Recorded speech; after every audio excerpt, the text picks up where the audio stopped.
Tadi saya katakan bahwa kisah Yesus usia 12 tahun, saya menyebutnya Yesus kecil karena ini masih kecil begitu ya. Ini cerita yang hanya ada dalam Injil Lukas. Maka dengan kata lain, cerita ini berarti punya kepentingan teologis yang khas dari Injil Lukas yang tidak menjadi kepentingan teologis Markus dan Matius. Dan itu menjadi wajar karena kawin-mawin dengan agama-agama lokal atau agama-agama misteri saat itu.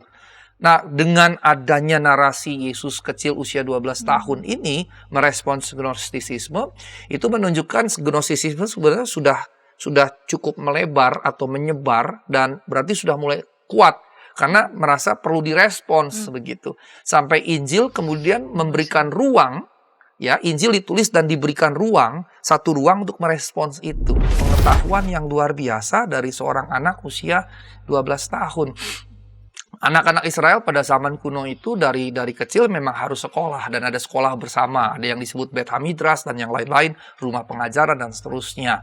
Normalnya memang mereka memang harus belajar, ada sekolah bahkan, dan sebetulnya model pendidikan sekolah salah satu pelopornya ya Yahudi kuno begitu ya.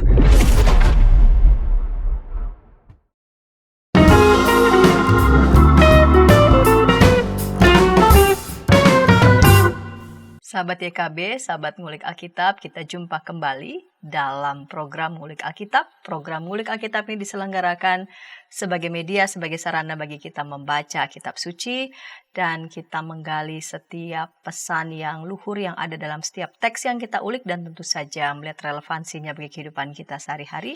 Saya sebagai pemandu percakapan Pendeta Santiani Manurung.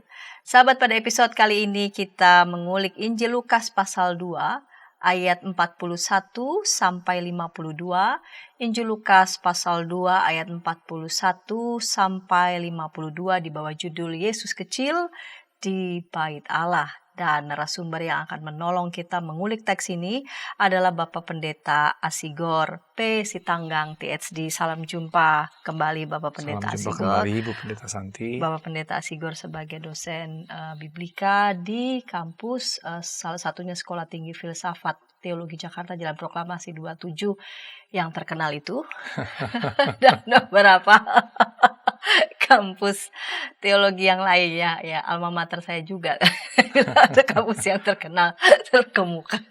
Baik Bapak Pendeta, kita mulai saja program Ngulik Alkitab episode kali ini. Kita mengulik Injil Lukas pasal 2 ayat 41 sampai 52. Kita buka dalam doa. Mari Bapak Pendeta dapat memimpin kita dalam doa. Baik, mari kita berdoa. Terima kasih ya Allah untuk kesempatan kembali kami boleh mengulik Alkitab bersama di GKI TV ini. Kiranya Engkau sertai baik kami yang ada di studio maupun juga para pemirsa. Kami sama-sama mendapat berkat, kami yang menguliknya, menyampaikannya, dan kami semua yang menyaksikannya.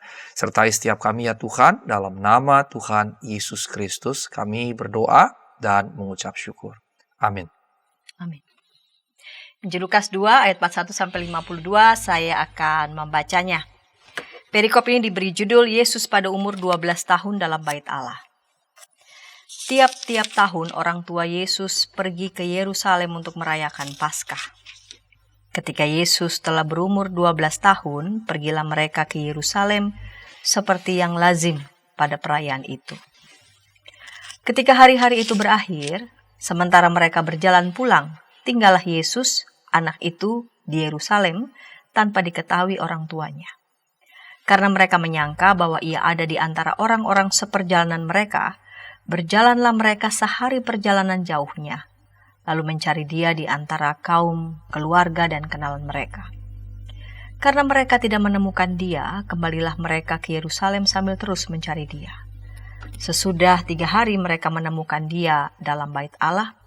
Ia sedang duduk di tengah-tengah para guru agama sambil mendengarkan mereka dan mengajukan pertanyaan-pertanyaan kepada mereka. Semua orang yang mendengar dia sangat heran akan kecerdasannya dan jawaban-jawaban yang diberikannya.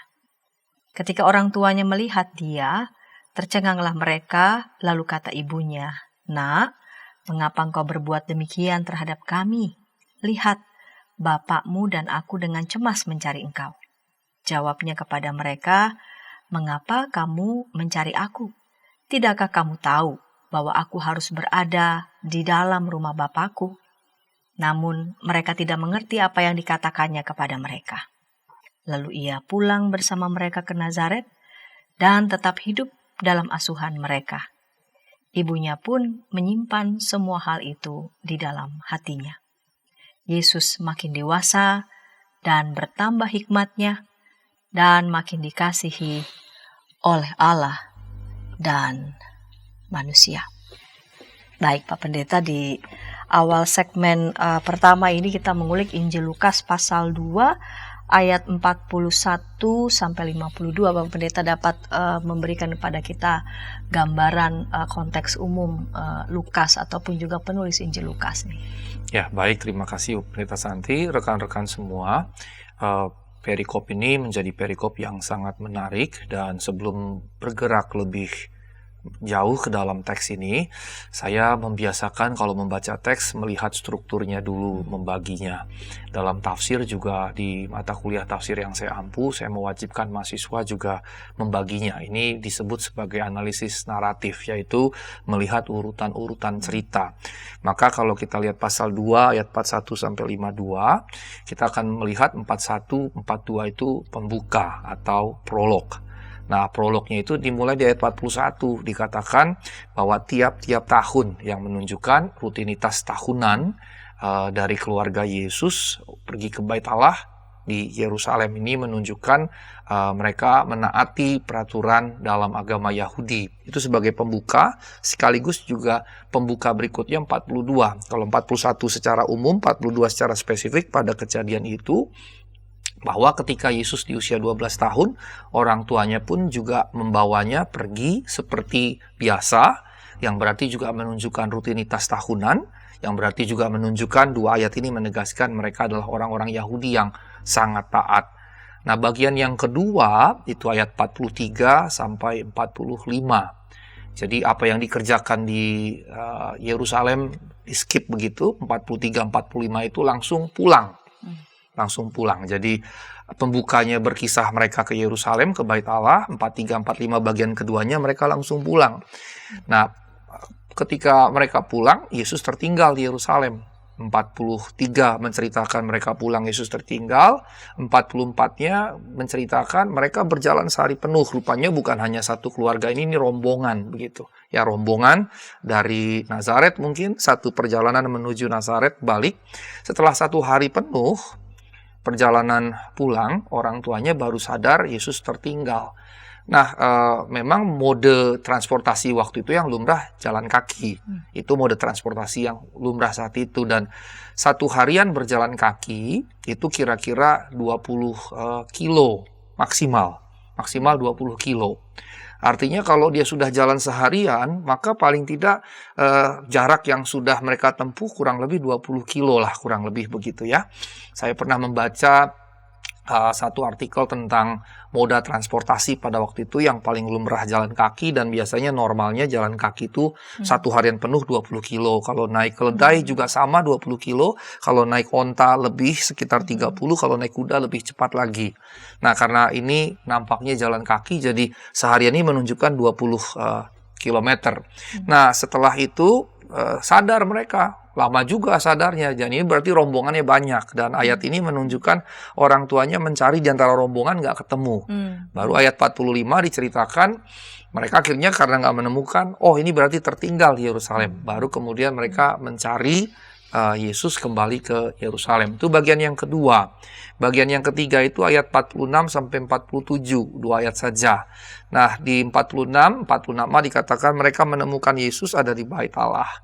46b-nya menceritakan bahwa Yesus di Bait Allah sedang berdialog atau berinteraksi dengan alim ulama. Kemudian 47-nya setelah interaksi itu dikatakan alim ulama ini tercengang melihat bagaimana Yesus menjawab. Dengan jawaban-jawabannya mereka melihat kecerdasan yang dimiliki oleh Yesus yang masih kecil, masih 12 tahun ini. Kemudian bagian yang keempat, ayat 48 sampai 50, ada dialog yang berikutnya antara orang tua Yesus dengan Yesus sendiri, orang tua jasmani maksudnya tentu ya. Ayat 48 misalnya, ada dialog yang dimulai oleh orang tua Yesus tapi diwakili oleh Maria. Ayat 48, Maria menegur Yesus. Tapi 49, Yesus merespons orang tuanya.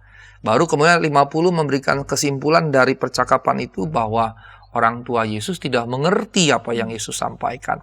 Baru kemudian yang terakhir, bagian yang kelima, 51, 52 ini epilog atau penutup. Nah, penutupnya, cerita ini ditutup dengan mereka pulang kembali ke Nazaret. Nah, 52 menjadi penutup yang biasanya memang jadi ciri khas Injil, yaitu disampaikan entah aklamasi dari audiens atau aklamasi dari author atau dari redaktur atau dari penulis Injil itu sendiri. Nah, dalam kisah ini yang memberikan aklamasi adalah penulis Injil Lukas. Ada aklamasi, dia makin bertambah. Kalau di Alkitab TB 2 hanya sederhana, Yesus makin dewasa dan bertambah hikmatnya. Kalau TB1 agak rumit bahasanya ya, bertambah besar, bertambah hikmat, dan besarnya diulang-ulang.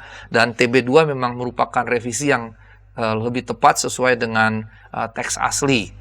Waktu saya baca teks Indonesia yang TB1, saya lihat teks asli, saya lihat lagi teks Indonesia TB2. TB2 memang lebih baik gitu untuk bagian yang ini. Karena kalimat Indonesia TB1 agak membingungkan. Nah, kira-kira seperti itu struktur teks yang kita bisa lihat. Nah, karenanya ketika kita melihat struktur ini, kita mesti ingat mengenai Injil Lukas. Dalam tradisi gereja yang kita miliki, kita meyakini penulisnya adalah Lukas sang penginjil, yang juga menulis Kisah Para Rasul. Yang di Kisah Para Rasul bagian pertama dia mendampingi Petrus, tapi kemudian di bagian kedua Kisah Para Rasul beralih mendampingi Paulus. Biasanya para pakar menyebutkan karena setengah Kisah Para Rasul itu bercerita tentang Petrus, berarti Lukas mendampingi Petrus. Tapi terjadi peralihan begitu Paulus dari Saulus bertobat, terus kemudian menginjili, kisah beralih ke Paulus yang menunjukkan berarti Lukas beralih jadi dari pendamping Petrus menjadi pendamping Paulus. Dan biasanya kita di studi Biblika menyebut bahwa Injil Lukas dan Kisah Para Rasul menjadi double work dari penginjil Lukas, atau bahasa Jermannya Doppelwerk begitu. Dan ada yang berkata dulunya itu satu kesatuan sebetulnya, terus kemudian dipecah dua. Tapi ada yang berkata memang itu sebetulnya dua, tapi ditulis oleh orang yang sama. Indikatornya biasanya dilihat di Lukas pasal 1 ayat 1 dan Kisah Rasul 1 ayat 1, di mana kemudian Theophilus disebutkan. Di Kisah Rasul dikatakan di suratku yang pertama, di bukuku yang pertama, terus ini yang kedua. Tapi ada yang berkata Theophilus itu bukan orang sebetulnya. Karena dari kata theos dan phileo yang bisa berarti orang yang dikasihi Allah. Maka dia bisa merujuk versi yang umum, yang tradisional, merujuk pada seorang sosok bernama Theophilus dengan tambahan yang mulia ini berarti paling tidak mungkin dia gubernur begitu. Tapi di sisi yang lain ada yang berkata kemudian akhir-akhir ini Theophilus itu sebetulnya bukan nama orang, tapi lebih kepada sebutan. Dengan theos dan phileo tadi, phileo mengasihi, theos itu Allah, yang dikasihi Allah berarti begitu. Maka ini bisa sebetulnya merujuk pada orang Kristen secara umum begitu. Jadi ada dua. Nah, yang mana sebetulnya sejauh ini ya ini adalah dua pendekatan. Kalau Theophilus sebagai sosok itu yang tradisional, kalau yang ini yang lebih modern begitu. Nah, karenanya dari situ kita jadi bisa paham kalau dia satu kesatuan, maka dia berkesinambungan ceritanya. Nah, Lukas karenanya bersamaan dengan Kisah Para Rasul ditulis antara tahun 80 sampai tahun 100. Tapi ini agak renggang, 20 tahun selisihnya. Ada yang mengatakan 80 sampai 90 Masehi. Tetapi juga para pakar yang lebih baru berkata bahwa abad 2 masih direvisi. Dan ini biasanya memang lumrah. Para pakar Biblika khususnya Perjanjian Baru akan berkata bahwa rata keempat Injil memang masih mengalami proses redaksi di abad ke-2. Kurang lebih samalah dengan proses kita ngulik ini, setelah direkam masih diedit sana sini begitu ya, kalau ada kesalahan segala macam. Ya, Injil juga begitu. Keempat Injil ditulis, tapi juga mengalami proses editing atau redaksi begitu. Tapi tentunya tidak secanggih zaman kita begitu. Sehingga karenanya abad kedua masih direvisi itu menjadi wajar dan lumrah. Nah, karena dia ditulis abad pertama tapi menjelang akhir tahun 80 sampai 100 atau minimal sampai 90, maka sebetulnya di antara Injil sinoptik Matius, Markus, Lukas, maka Lukas adalah Injil yang paling muda. Injil yang paling muda. Tapi kalau Injil kanonik tentu Yohanes yang paling muda tahun 90-an. Maka zaman sekarang biasanya kalau kita baca Matius, Markus, dan Lukas, kita sudah tidak lagi secara mandiri membacanya. Karena dia disebut sinoptik, dari kata sun ophthalmos, penglihatan bersama. Yang bersama itu dimaksudnya kronologinya bersama. Maka kemudian kita tidak lagi membacanya secara mandiri, tapi sebagai satu kesatuan. Mengapa demikian? Karena sekarang yang diterima adalah teori dua sumber. Di mana kalau ini Matius, Markus, Lukas, maka Markus ini jadi sumber bagi Matius dan bagi Lukas. Jadi kalau ada cerita yang sama diceritakan ketiganya, ya kalau ada cerita yang sama diceritakan ketiganya, misalnya baptisan Yesus begitu, maka sumbernya adalah Markus ini. Begitu, itu teori dua sumber yang diterima secara umum dalam studi biblika khususnya tentang Injil-Injil sinoptik. Jadi kalau ketiganya punya cerita yang sama, sumbernya adalah Markus. Persoalannya adalah kalau misalnya hanya Matius dan Lukas punya cerita yang sama, di Markus tidak ada. Lalu ini bagaimana? Contohnya yang mana? Contohnya silsilah Yesus hanya ada di Matius dan di Lukas. Markus tidak ada. Maka jikalau ada cerita yang sama di Matius dan di Lukas saja, maka para pakar biblika sejak 1-2 abad yang lalu dan masih bertahan sebagai yang dipegang gitu, konvensi yang dipegang oleh pakar biblika di seluruh dunia, maka kalau hanya ada di Matius dan di Lukas, maka berarti ada sumber lain. Jadi kalau cerita yang sama hanya dimiliki Matius dan Lukas, maka secara hipotetis sumbernya adalah sumber Q atau Quelle. Begitu. Ada cukup banyak sebetulnya cerita yang hanya ada diceritakan di dua Injil ini. Ada cukup banyak yang tidak ada di Markus. Maka kemudian dihipotesiskan berasal dari sumber yang lain.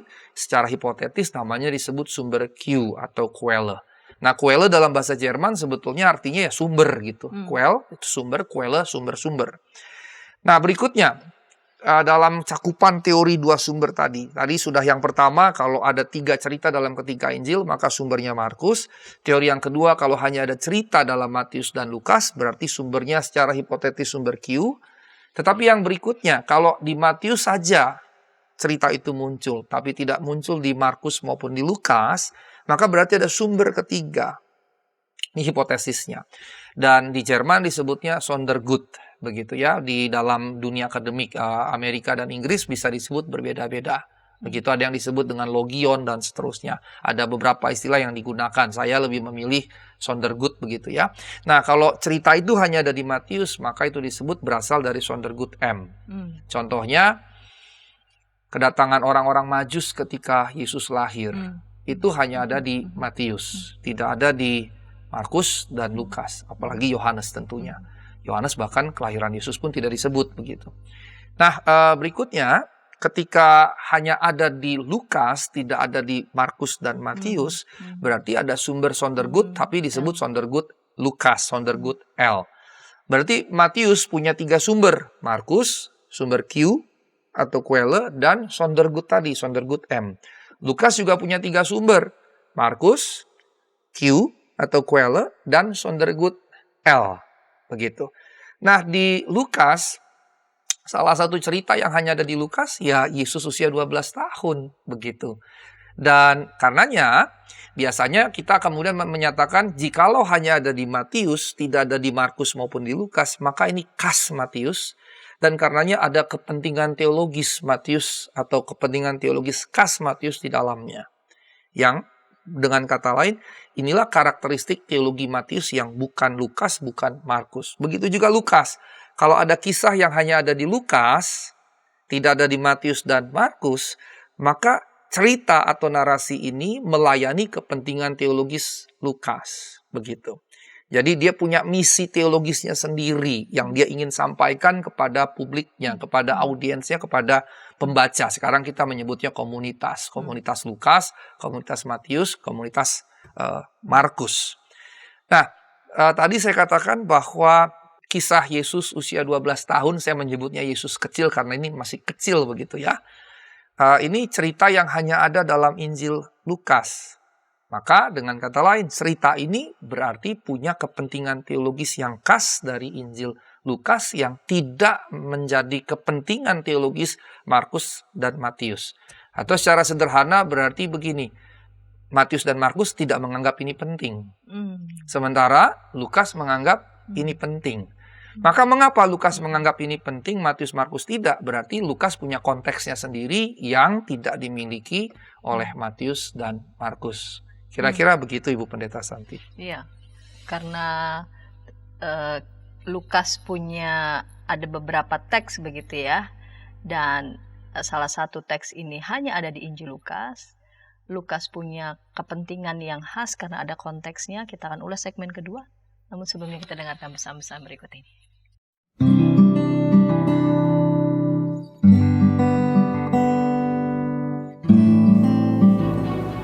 Hi folks, this is Daily Spirit for Youth, a daily devotional that helps you grow closer to God and apply His Word to your life. Daily Spirit for Youth dapat Anda saksikan hari Senin sampai Sabtu pukul 4.30 waktu Indonesia Barat di channel YKB TV. Kita jumpa dalam acara Pembangunan Jemaat. Pembangunan Jemaat setiap Senin di minggu kedua dan keempat pukul 20 waktu Indonesia Barat. Dapat Anda nikmati di channel YKB TV. Dari gungkungan malam gelap. Nyanyikanlah nyanyian baru setiap hari Rabu pukul 12 waktu Indonesia Barat. Dapat Anda nikmati di channel Lagu Rohani YKB TV.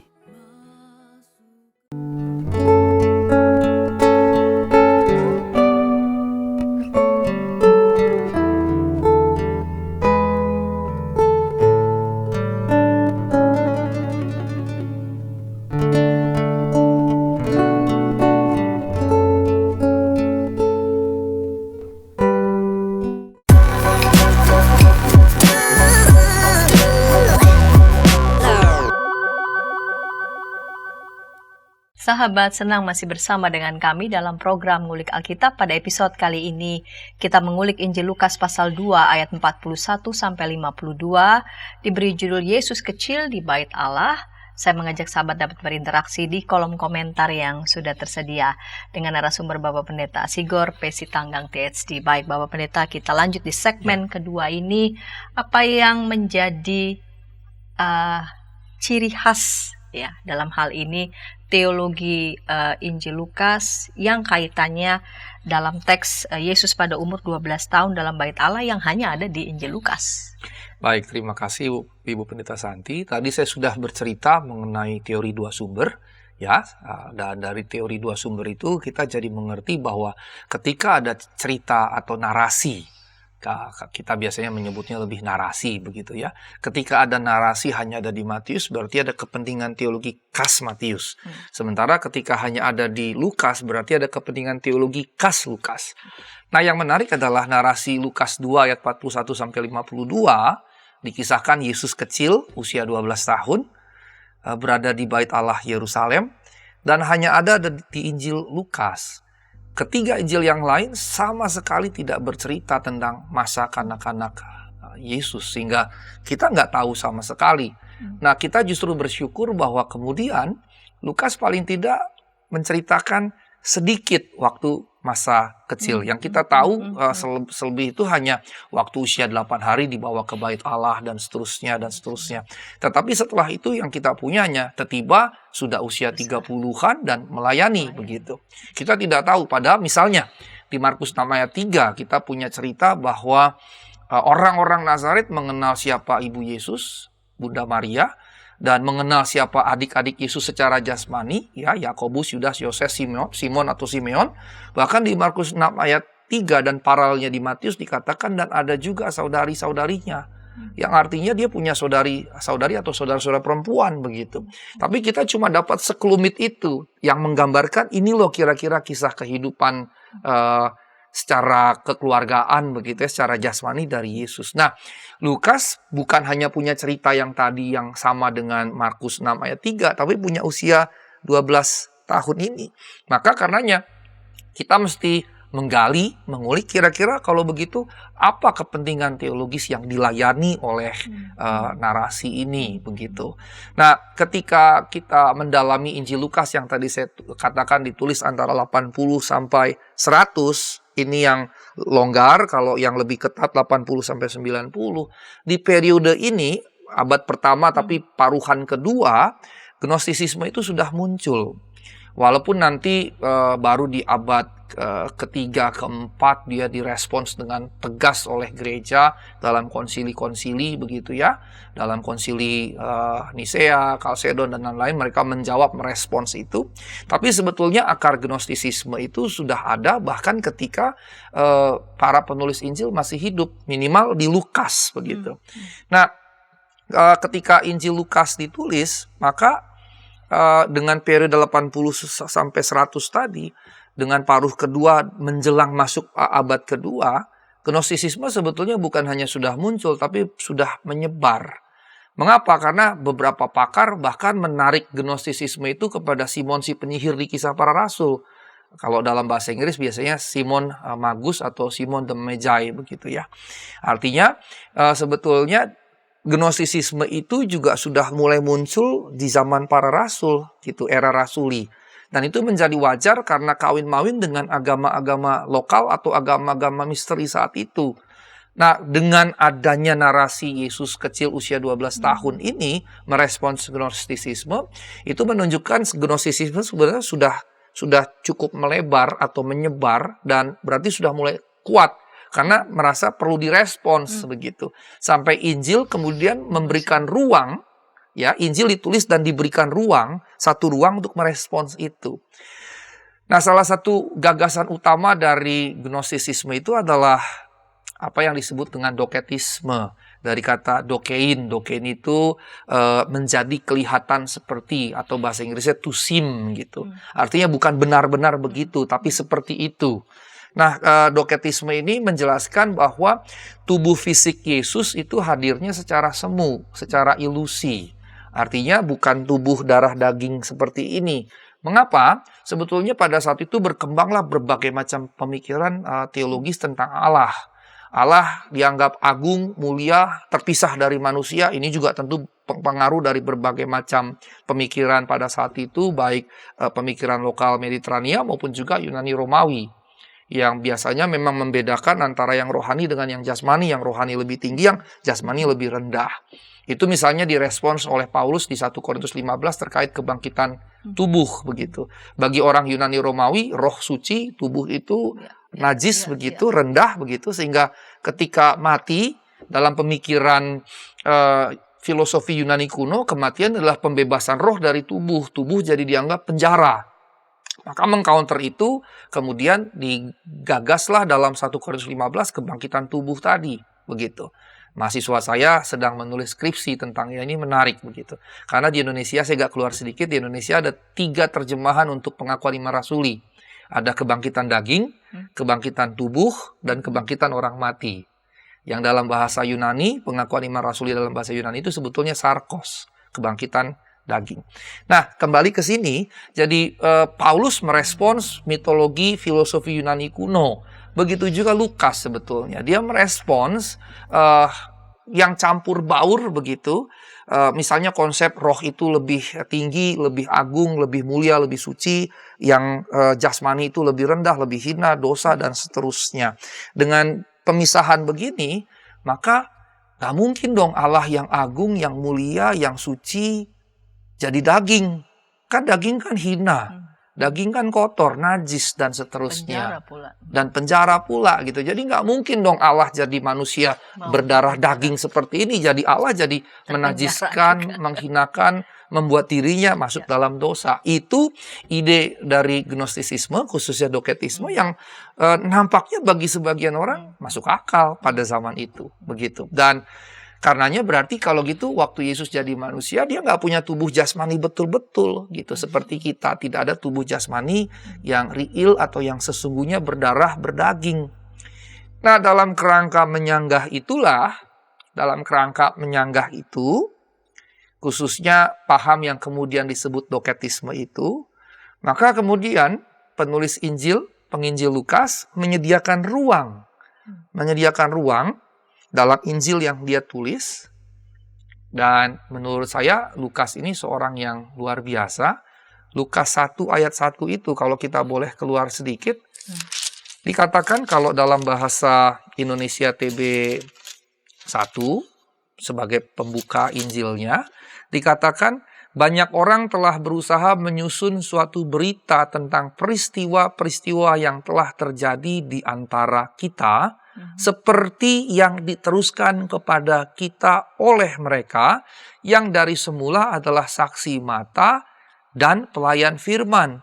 Setelah aku menyelidiki segala peristiwa itu dengan seksama dari asal mulanya, aku mengambil keputusan untuk membukukannya dengan teratur bagimu, supaya engkau dapat mengetahui segala sesuatu yang diajarkan kepadamu sungguh dapat dipercaya. Ayat 3 patokan kita. Jadi dia selidiki itu semua. Karena sebelumnya di ayat 1b itu dikatakan ada peristiwa-peristiwa yang telah terjadi. Ini maksudnya the event of Christ, peristiwa Kristus. Terus diteruskan kepada kita, ini bicara tradisi. Karena bahasa Latinnya itu tradere, dari tradere lah muncul tradisi. Jadi diteruskan itu maksudnya dialih wariskan dalam rupa tradisi lisan waktu itu. Tapi kemudian di situ dikatakan ada banyak orang telah berusaha menyusun suatu berita. Jadi apa yang di handed over orally, yang ditransfer secara lisan, orang mulai banyak mencoba menuliskannya.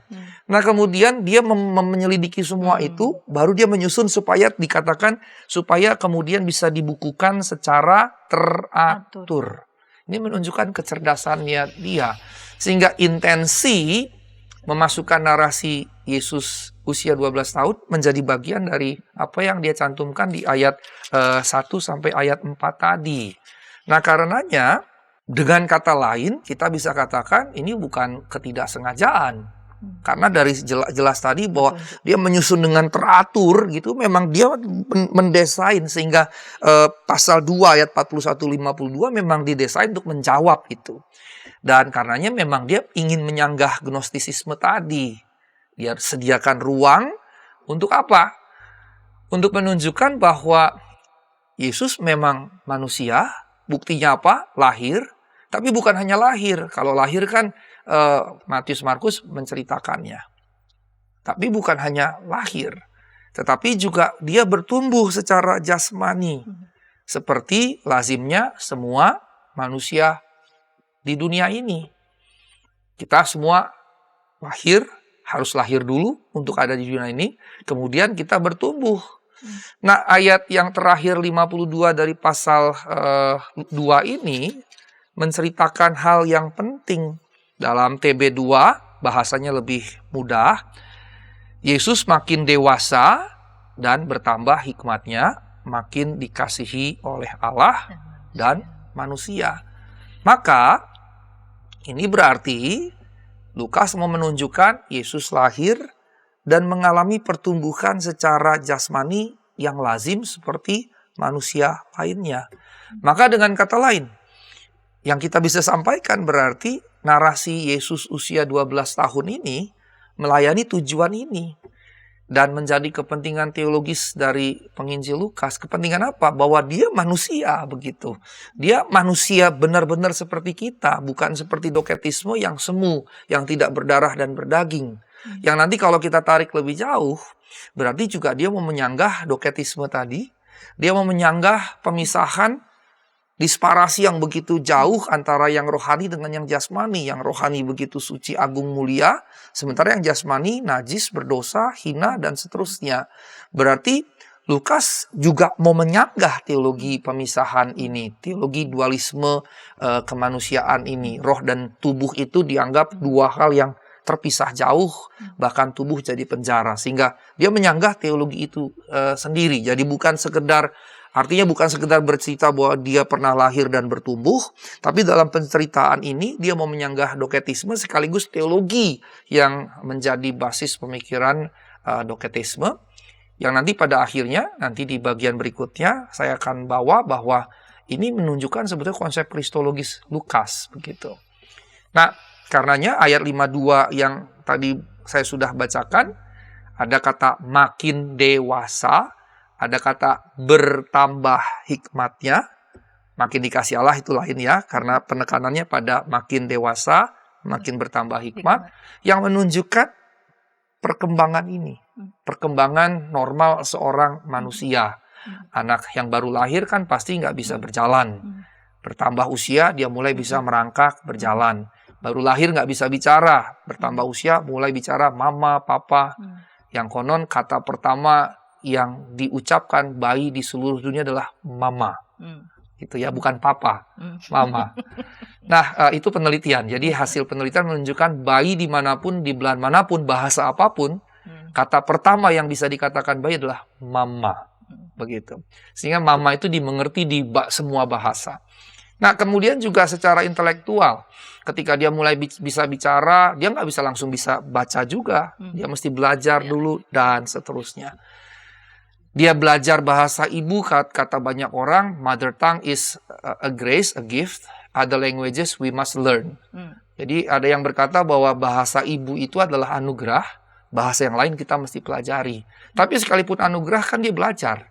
Dari siapa? Disebut bahasa ibu, terutama belajar dari ibunya, kan gitu. Kan disebutnya mother tongue, bukan father tongue gitu ya. Disebutnya mother tongue dan bukan father tongue. Karena memang secara umum biasanya memang dari situ. Nah, ini menunjukkan pertambahan, pertumbuhan secara fisik yang dialami oleh Tuhan Yesus. Maka ayat 52 tadi, ya kalau bahasa Indonesianya saya ulang ya, Yesus makin dewasa dan bertambah hikmatnya, dan makin dikasihi oleh Allah dan manusia. Kalau saya lihat teks Yunaninya, maka kai Yesus pro ekopten, ente Sofia kai elikia kai kariti parateo kai anthropois. Nah, kata makin dewasa, ya, pro ekopten itu bertambah gitu ya. Bertambah. Nah, baru kemudian elikia, itu kata benda sebetulnya. Bertambah kedewasaan. Jadi Indonesia dipermudah makin dewasa. Jadi sebetulnya kata benda, kedewasaan. Kedewasaan apa? Usia dan fisik satu kesatuan gitu. Karena bertambahnya usia kita, ya fisik kita bertambah. Makanya elikia itu sebetulnya bukan hikmat, tetapi dewasa. Nah, dalam bahasa Yunani bukan dewasa dulu sebetulnya, tapi Sofia, baru kemudian kai elikia. Jadi kalau mau terjemahkan harfiah, Yesus makin bertambah hikmatnya dan makin dewasa. Harusnya begitu, dibalik begitu ya. Nah, hikmat terjemahan dari Sofia. Hikmat ini ya kita udah tahu ya, filosofi itu dari Sofia. Itu hikmat atau kebijaksanaan atau wisdom. Maka dengan dinyatakan makin dewasa, bertambah hikmat, dewasa tadi elikia, kedewasaan fisik dan usia, sementara hikmat tadi Sofia, wisdom, ini menunjukkan pertumbuhan fisik dan intelektualitas yang lazim pada umumnya dialami oleh manusia, kecuali kalau misalnya punya gangguan-gangguan psikologi tertentu. Tapi secara umum kira-kira begitu. Nah, ayat 52 mengulangi ayat 40. Ayat 40 juga mengucapkan bahwa ia mengalami pertumbuhan. Sehingga dengan kata lain, kalau ayat yang 40 itu waktu dia masih kecil, masih bayi begitu, terus bertumbuh. Kalau ayat 52 usia 12 tahun. Yang ini berarti menunjukkan dari sini dia terus bertumbuh gitu.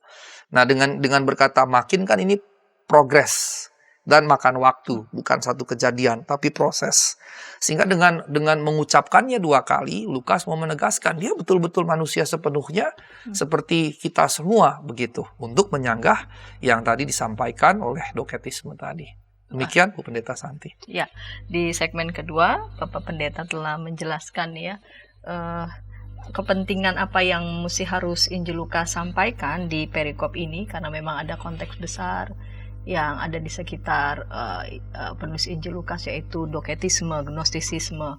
Maka membaca teks ini bukan sekedar soal Lukas secara deskriptif mau menceritakan karena nggak ada di Matius, Markus, nggak ada di Yohanes, ya udah Lukas bikin lah gitu, sekedar enggak, tapi ada maksud khusus yang disampaikan. Nah, dalam narasi ini, karena memang ini narasi, ada beberapa dialog menarik ya. Yesus dengan orang tua ya saudara. Nah, kita akan lihat dialog-dialog ini, nanti Bapak Pendeta akan ulik narasi-narasi ini, dialog-dialog yang menarik ini, dan tentu saja melihat beberapa pesan yang relevan pastinya untuk kehidupan kita sehari-hari. Kita akan ulik segmen ketiga, namun sebelumnya kita dengarkan pesan-pesan berikut ini.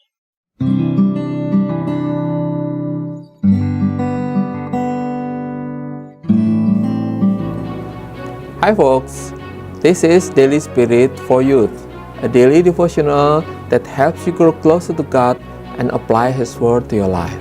Daily Spirit for Youth dapat Anda saksikan hari Senin sampai Sabtu, pukul 4.30 waktu Indonesia Barat, di channel YKB TV. Kita jumpa dalam acara Pembangunan Jemaat. Pembangunan Jemaat setiap Senin di minggu kedua dan keempat pukul 20 waktu Indonesia Barat. Dapat Anda nikmati di channel YKB TV. Dari kungkungan malam gelap, Nyanyikanlah nyanyian baru setiap hari Rabu pukul 12 waktu Indonesia Barat. Dapat Anda nikmati di channel Lagu Rohani YKB TV.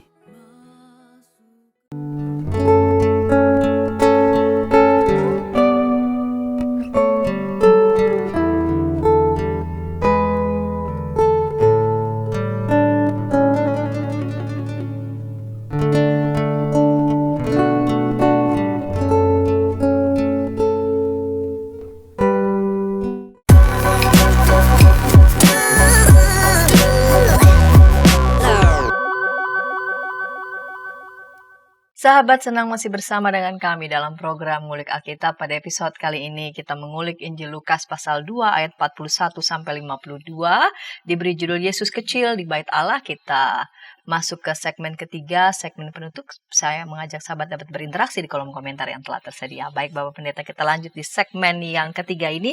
Dalam narasi ini ada dialog-dialog yang menarik ini antara Yesus dan orang tuanya, dan Yesus dengan para ahli ulama. Bapak Pendeta dapat melihat nih hal-hal yang menarik dalam dialog-dialog Yesus ini dengan orang-orang dewasa.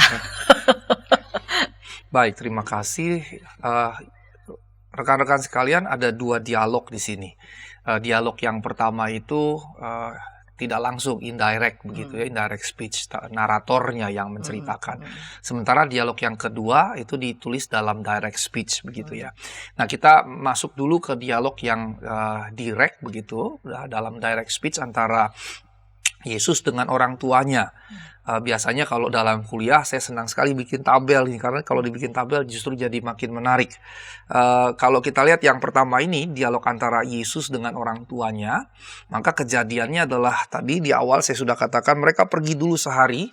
Mungkin karena rombongan banyak gitu, pikirnya Yesus nggak harus hanya dengan orang tuanya, bisa main dengan teman-teman gitu. Tapi setelah dia cari-cari seharian jalan, dia cari nggak ada, balik begitu. Jadi setelah pulang selama 1 hari baru sadar Yesus anak mereka tidak ada bersama mereka, mereka cari balik. Dan teks Alkitab menyatakan mereka 3 hari mencari Yesus. Wah, ini luar biasa juga.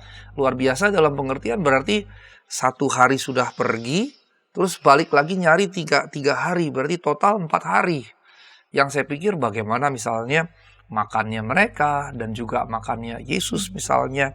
Dan akhirnya setelah mereka mencari-cari baru ketemu di Bait Allah. Nah, kemudian orang tuanya, tapi di sini diwakili oleh mamanya, Bunda Maria. Dia berkata, "Nak, mengapakah engkau berbuat demikian terhadap kami? Bapamu dan aku dengan cemas mencari engkau." Dalam TB2 dipakai bapak. Kalau TB1 Bapa. Dan rupanya nanti waktu Yesus bilang aku harus berada di dalam rumah Bapakku juga pakai Bapa. Eli kemudian mengubah untuk ucapan Bunda Maria pakai K ditambahkan Bapak. Sementara ucapan Yesus hanya Bapa gitu ya. Ini nanti bisa juga bikin anak-anak sekolah minggu bingung. Ini kenapa dibedain begitu ya? Enaknya kalau Inggris tetap Father kan, nggak ada perubahan apapun. Ya ini nampaknya orang Indonesia harus membedakan mana yang profan. Tetap harus ada dibedakan begitu ya. Tetap harus dibedakan. Oke, ini sekedar keluar sedikit. Nah, ketika kita lihat pernyataan atau pertanyaan lebih tepatnya dari Bunda Maria, mengapa engkau berbuat demikian terhadap kami, Bapamu dan aku dengan cemas mencari engkau. Ini saya membayangkannya, ini karena ditulis dalam Injil, maka bahasanya sopan gitu. Saya membayangkan kalau aslinya sangat mungkin jauh lebih bombastik dari ini, jauh lebih luar biasa begitu. 4 hari bayangkan, 4 hari, sehari jalan, 3 hari nyari, 4 hari. Wah, saya nggak ngebayang. Dan untungnya ini Bunda Maria ya, bukan orang Batak gitu ya. Kalau dia Maria Sitanggang gitu. Sapu lidi.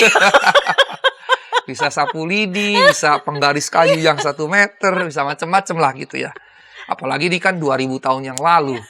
2000 tahun yang lalu, di mana perjanjian lama bahkan berkata, gadamu tongkatmu, gitu. Itu yang mendidik aku. Dan Amsal bilang kan, anak yang kusayangi kuhajar, gitu kan.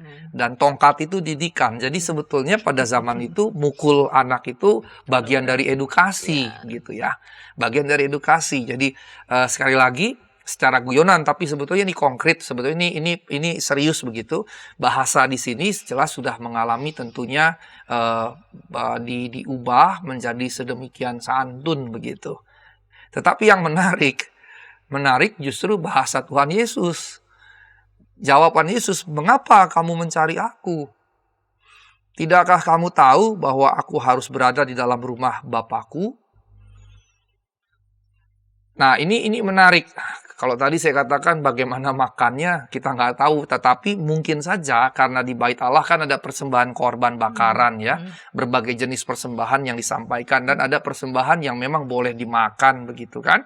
Dan mungkin saja ada sisa-sisa yang dari situ mungkin dikonsumsi oleh Yesus kecil. Sehingga dia bisa 4 hari tidak nampak digambarkan dia kelelahan atau apapun, kelaparan atau bagaimana begitu ya.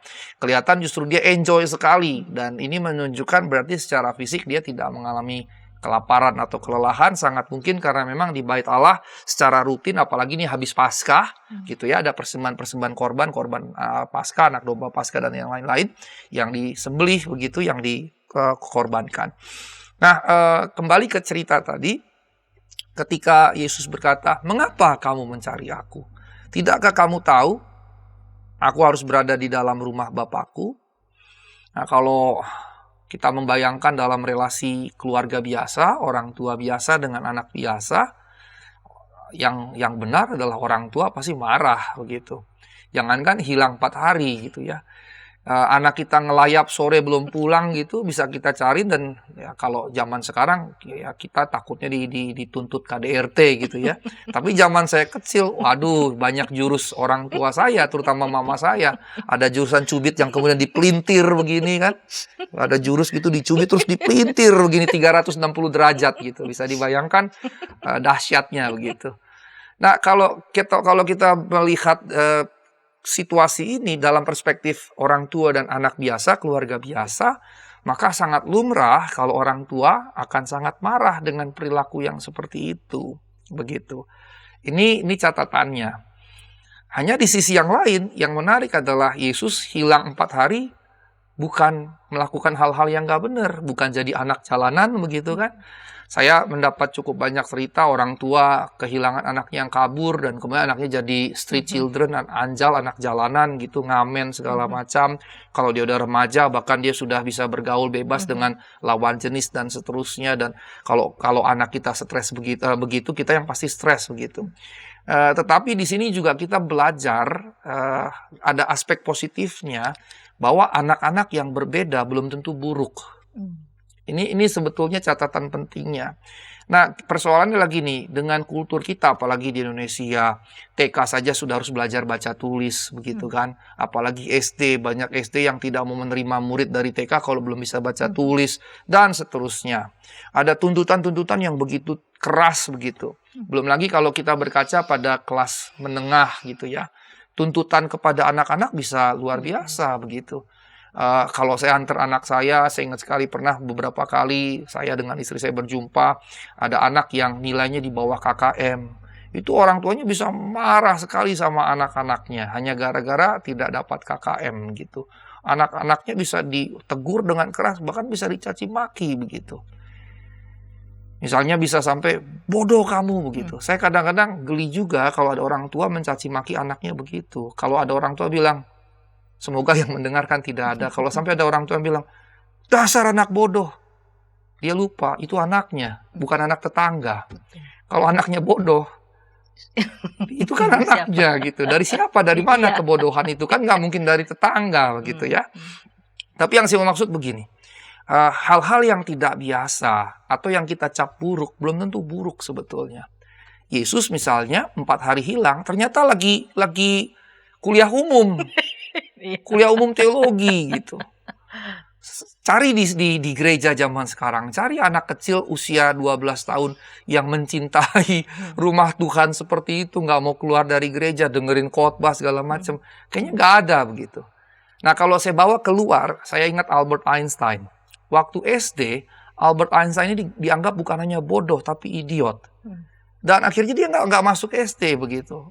Ya entah ini sudah jadi melegenda gitu ya. Kemudian apa yang terjadi? Ternyata sebetulnya cara mendidik SD yang tidak cocok dengan cara berpikir Einstein, sehingga Einstein justru dianggap bodoh, padahal dia punya cara-cara belajar yang sangat berbeda, bahkan mungkin bertolak belakang. Baru kemudiannya justru terbuka bahwa dia bukan bodoh atau tidak bodoh, bahkan dia jenius gitu. Nah, dari sosok Yesus kemudian dari sosok Albert Einstein, kalau kita bawa dalam keluarga, maka kita mesti hati-hati bahwa yang berbeda belum tentu buruk. Nah, jangan sampai kita memberikan label atau cap karena berbeda, otomatis buruk, cara belajar yang berbeda dan seterusnya. Nah, ini yang menjadi catatan kita ketika kita bicara tentang Yesus sebagai anak. Dalam relasi orang tua dengan anak, dalam keluarga saya, dalam keluarga kita semua, kalau anak kita seperti itu mungkin kita bisa marah gitu. Tetapi di sisi yang lain, jawaban Yesus yang kayaknya straight to the point dan agak gimana ya, agak nggak cocok kalau anak kecil bilang, ngapain lu cari gua? Kira-kira kalau di Betawisasi kan begitu. Ngapain lu cari gua? Bukannya lo tahu misalnya gitu. Gua kan harus ada di sini di rumah babe gue gitu. Waktu dia ngomong aku harus berada di dalam rumah bapakku, kalau Yusuf nggak betul-betul paham sejarah dari awal, bagaimana malaikat Gabriel datang kepada Maria, bagaimana Yusuf kemudian didatangi dalam mimpi, dan semua yang lain itu, mungkin Yusuf bilang, babe yang mana yang lu maksud gitu, emangnya ibu lu punya 2 babe kan begitu. Bisa saja begitu, tapi ini juga menunjukkan sebetulnya Yusuf dan Maria juga tahu kondisi ini, walaupun di ayat berikutnya tidak mengerti betul apa yang dimaksudkan oleh Yesus begitu. Karena memang pemahaman Allah Tritunggal tentunya tidak dimiliki oleh Maria dan Yusuf. Kita harus realistis gitu ya. Mereka orang Yahudi tulen, tentu nggak punya konsep tentang Tritunggal begitu. Nah, karenanya dari situ ketika dia berkata, aku harus berada di dalam rumah Bapakku, ini berarti Yesus mengenali selain Bapa jasmani, dia punya Bapa surgawi. Yang berarti juga sebetulnya menunjukkan dia punya kesadaran dalam tingkatan tertentu akan siapa dirinya begitu. Dia paling tidak tahu kekasannya dia, keunikannya dia, bahkan dia tahu panggilannya dia, bahkan dia tahu dia punya relasi harus dibangun juga dengan Bapanya. Yang juga pada sisi yang lain menunjukkan kecintaannya akan bait Allah tadi begitu. Nah, ada 2 sisi di sini, relasi bapak ibu dengan anaknya, tapi juga relasi sang anak kepada sang Bapa sejati, Bapa surgawi. Ada 2 hal di sini. Maka kenapa kemudian Lukas menceritakannya? Kalau tanpa aspek ini jadi konyolnya luar biasa. Tapi dengan aspek ini dia menghadirkan 2 sisi ini dalam satu cerita tadi.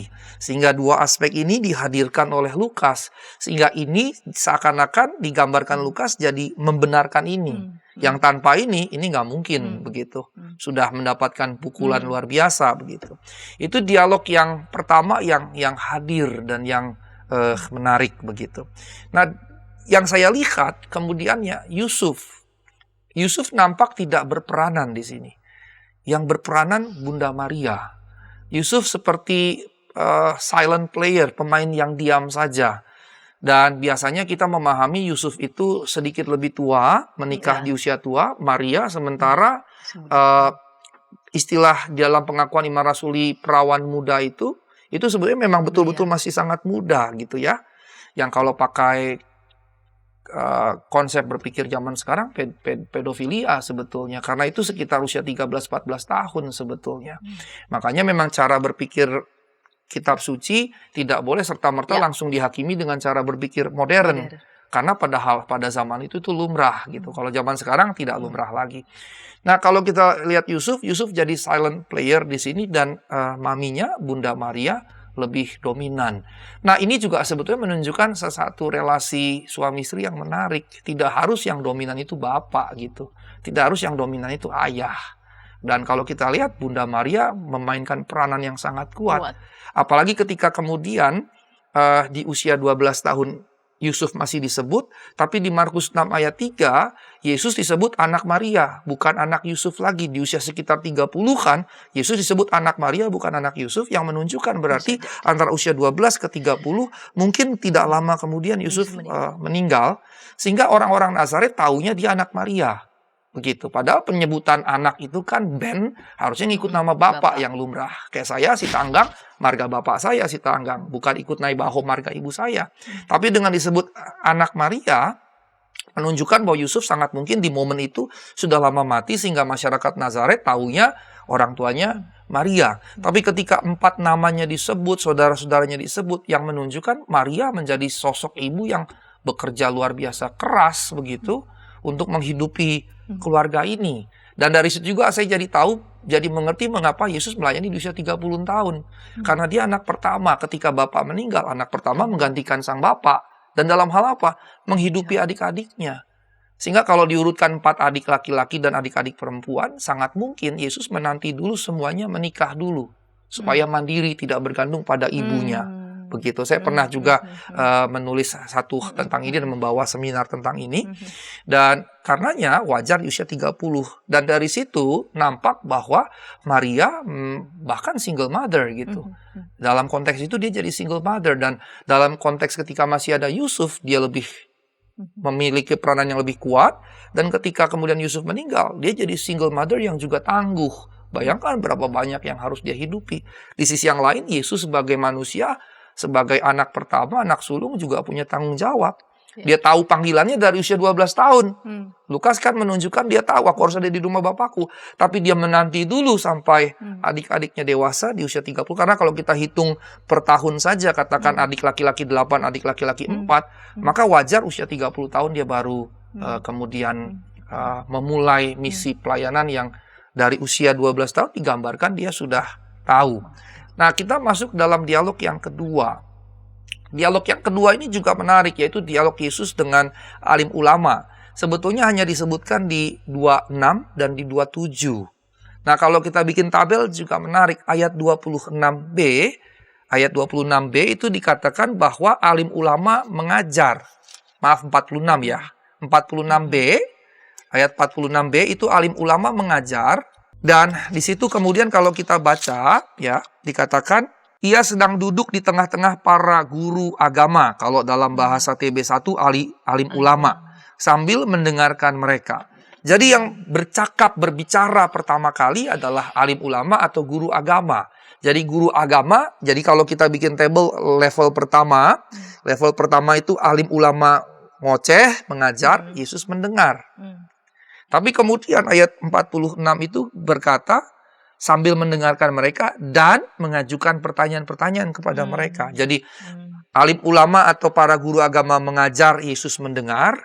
Setelah dia selesai mengajar, Yesus bertanya, mengajukan pertanyaan-pertanyaan. Ini level percakapan kedua. Dan kalau lihat Alkitab, maka tidak dituliskan alim ulama menjawab. Tetapi alim ulama dicatat bahwa mereka heran atau kagum dengan jawaban-jawaban yang Yesus berikan. Kan ini aneh.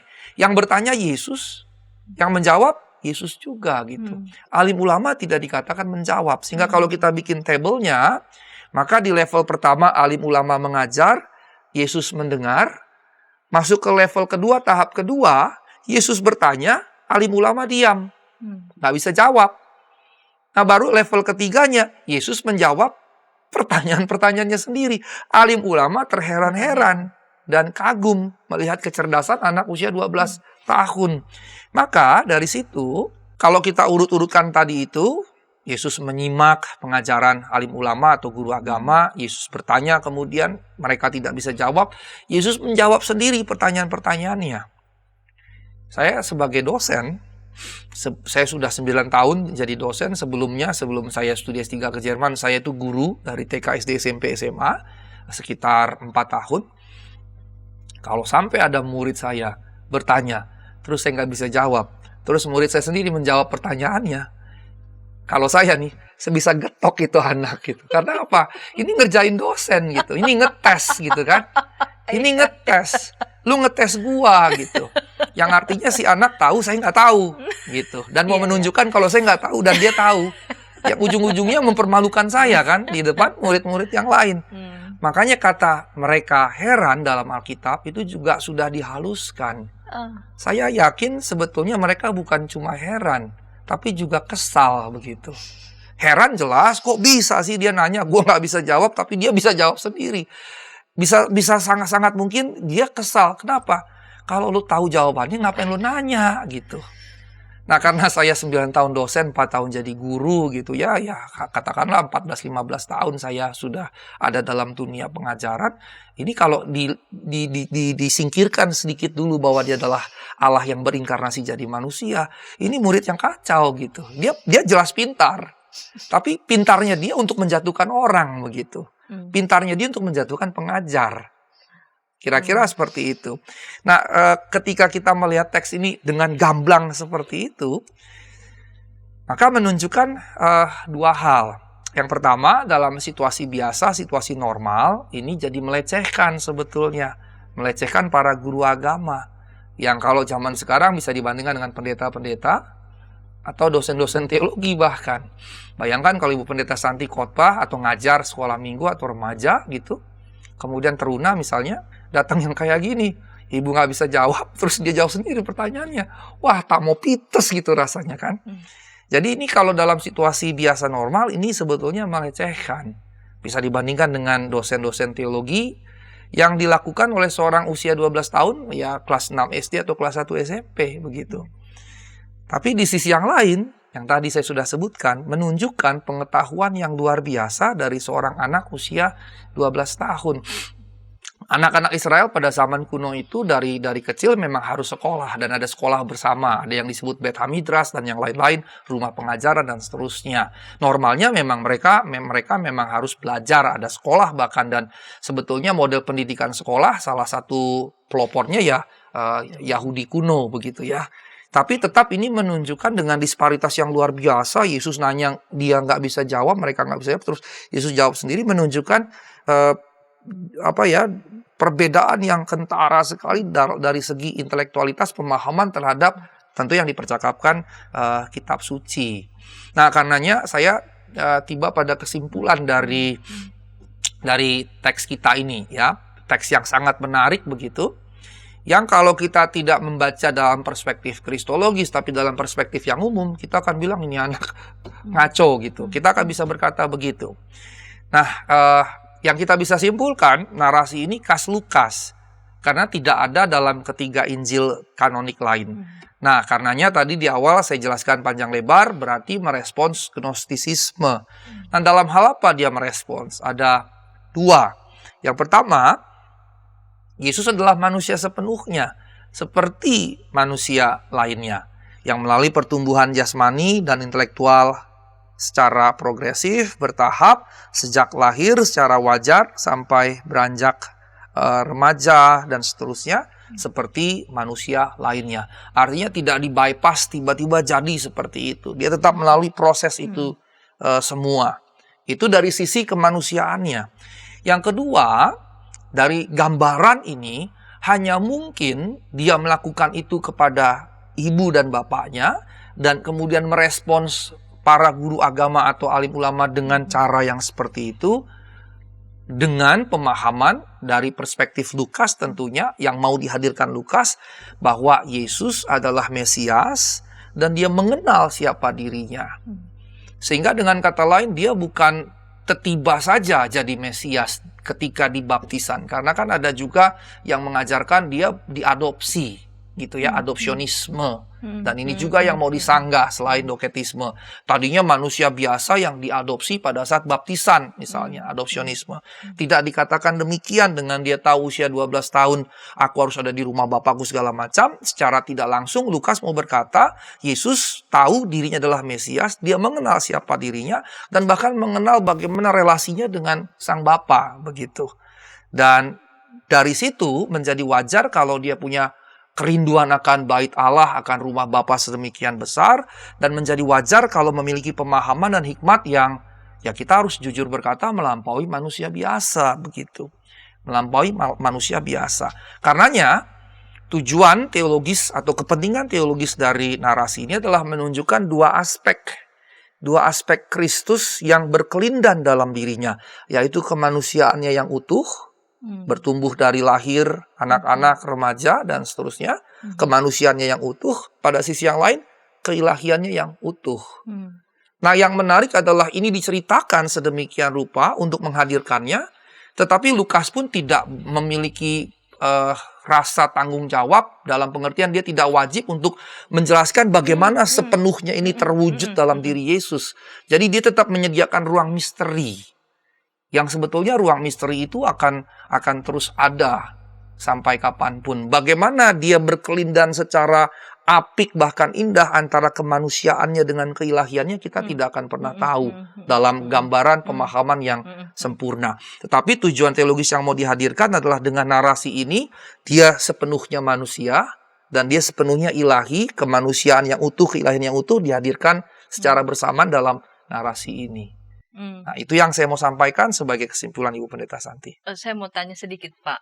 Jadi, oke, ini penulis Injil Lukas merespon ya konteks pada saat itu secara khusus gnostisisme. Tadi Pak Pendeta bagian terakhir menarik. Walaupun memang tidak ada semacam penjelasan yang tegas dengan menceritakan ini apa sih sebenarnya yang mau penulis Injil Lukas sampaikan kepada mereka kaum gnostisisme. Apakah mau mengatakan bahwa mungkin loh bahwa Allah itu menjadi manusia, bahwa enggak juga lalu kemudian tubuh itu jelek, buruk, menjadi penjara, bahwa ternyata yang ilahi itu enggak terpenjara di dalam tubuh yang material. Apakah ingin mau disampaikan itu atau mau menjelaskan ini loh iman yang kami yakini? Yang pertama sebetulnya, Bu. Jadi dia justru mau mengcounter bahwa sang ilahi bukan cuma menolak pemisahan antara roh yang suci, kudus, agung, mulia tadi dengan yang jasmani, yang najis, hina, dan seterusnya, tapi justru mau menunjukkan sang ilahi berkenan masuk dalam tubuh manusia, mengambil rupa manusia tadi, yang berarti sang ilahi berkenan dengan keberadaan manusia tadi, bukan hanya menolak pemisahan ini, tapi justru dengan begitu dia merengkuh kemanusiaan itu ke dalam dirinya, begitu. Nah, perengkuhan ini yang digambarkan dalam narasi itu, begitu.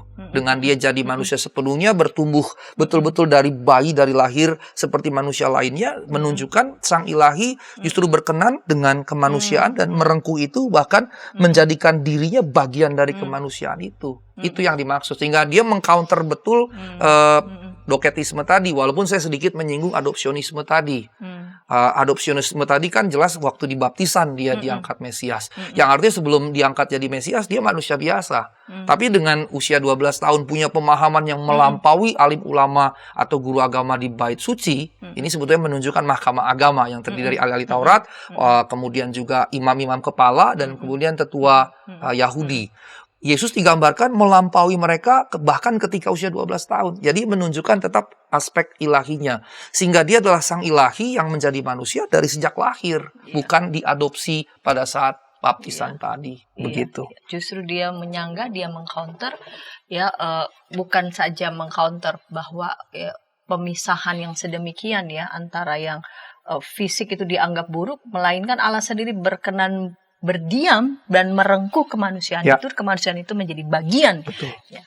Dan itu digambarkan ya dalam narasi ini. Bagaimana itu terjadi? Itu tadi ada ruang misteri yang memang disediakan begitu, ruang misteri inilah yang kita imani begitu. Betul. Ya. Baik, terima kasih Pak Pendeta Sigor untuk kesediaan untuk mengulik narasi ayat pasal 1 sampai 52 sedemikian menarik, dan tayangan ini boleh memberkati para sahabat bisa membagikannya kepada sebanyak mungkin orang dan dapat menekan tombol like maupun subscribe sehingga boleh mendapatkan update dari tayangan YKB TV. Kita akan mengakhiri episode kali ini dalam doa. Mari Pak Pendeta dapat memimpin kita dalam doa. Mari kita berdoa. Terima kasih ya Allah untuk ngulik Alkitab yang boleh kami dalami dan kami jadi mengerti bagaimana Engkau berinkarnasi menjadi manusia, bukan melihat kemanusiaan sebagai hal yang buruk, yang najis, yang hina, yang harus dijauhi. Justru Engkau merengkuh kemanusiaan dan menjadi bagian dari kemanusiaan itu ketika Engkau menjadi manusia seutuhnya, manusia sepenuhnya seperti kami. Terima kasih Tuhan untuk kasih-Mu yang sungguh nyata, dan biar kami semua menghidupinya juga dengan merangkul sesama kami. Demi nama Kristus kami berdoa dan mengucap syukur. Amin. Amin.